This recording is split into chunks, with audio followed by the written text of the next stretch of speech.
दोस्तों नमस्कार। आज मैं आपको सुनाऊंगा एक रोचक और मज़ेदार कहानी जिसका नाम है पोंगा पंडित। शहर में पोंगा नाम का एक पंडित था। वह अपने आप को बहुत विद्वान समझता था।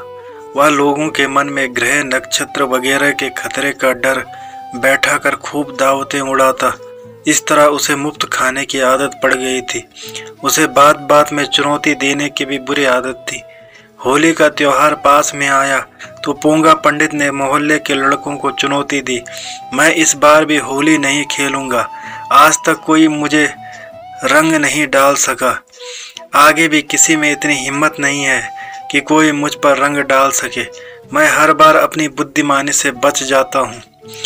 तभी सामने से आते हुए टीनू बोला, क्यों दोस्तों, इस बार होली जमकर खेलने का इरादा है ना? इरादा तो है, पर पोंगा पंडित इस बार भी होली खेलने के मूड में नहीं है। पंडित हम लोगों को चुनौती दे रहा है कि इस बार भी उसे कोई रंग नहीं लगा सकता। राज ने कहा, तुम लोगों में से किसी ने मुझे रंग लगाकर दिखा दिया तो मैं सभी को जोरदार दावत दूंगा। पोंगा पंडित ने कहा, दावत की बात है तो हमें आपकी चुनौती मंजूर है। टीनू ने कहा, देखो वादे से मुकर मत जाना। नहीं, पंडित की जुबान से निकली बात पत्थर की लकीर होती है, पोंगा पंडित बोला। घर लौटते ही पोंगा पंडित रंगों से बचने के उपाय सोचने लगा। आखिर उसकी इज्जत का सवाल जो था। अब की बार सभी लड़कों ने कोई ऐसी योजना बनाने का फैसला किया जिससे कि पोंगा पंडित को रंगों में सराबोर किया जा सके। सब बैठकर कोई तरकीब सोचने लगे। सबसे पहले टीनू उछल पड़ा, आइडिया। सब दोस्तों ने उसे चारों ओर से घेर लिया। टीनू बताना। सब ओर से आवाज़ें आने लगी। सभी की निगाहें उस पर लगी हुई थी, पर टीनू चुप रहा। सब उसकी खुशामद करेंगे, यही सोचकर उसे देरी करने में मज़ा आ रहा था। अभी नहीं, थोड़ी देर में बताऊंगा, वह नाचता हुआ बोला।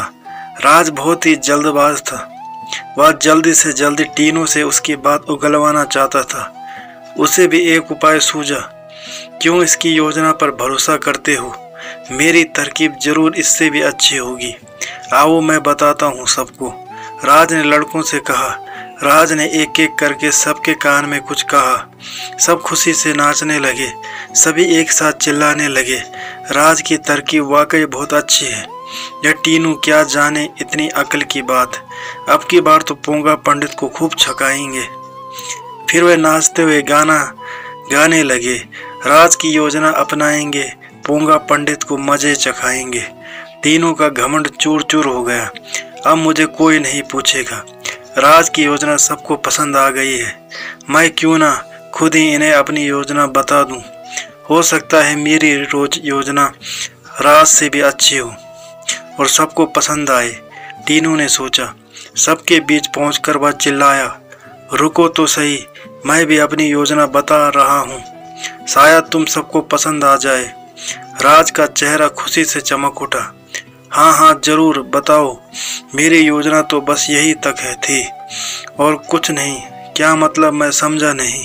टीनू बोला, पहले तुम अपनी योजना बताओ, तब मैं भी पूरी बात बताऊंगा। राज ने कहा, हाँ हाँ लो सब सुनो। टीनू ने चिपके से सबको अपनी योजना बता दी। सब उसकी सूझबूझ पर ताली बजाने लगे। वाह भाई टीनू, वाकई तुम्हारा जवाब नहीं। एक लड़के ने कहा, अच्छा तो क्या मेरी योजना राज की योजना से अच्छी है? वह मुस्कुराया। भाई टीनू, मेरी योजना तो सिर्फ इतनी ही थी कि किसी तरह जल्दी से जल्दी तुम्हारी योजना उगलवाई जाए, राज ने बताया। तो टीनू शर्मिंदा हो गया।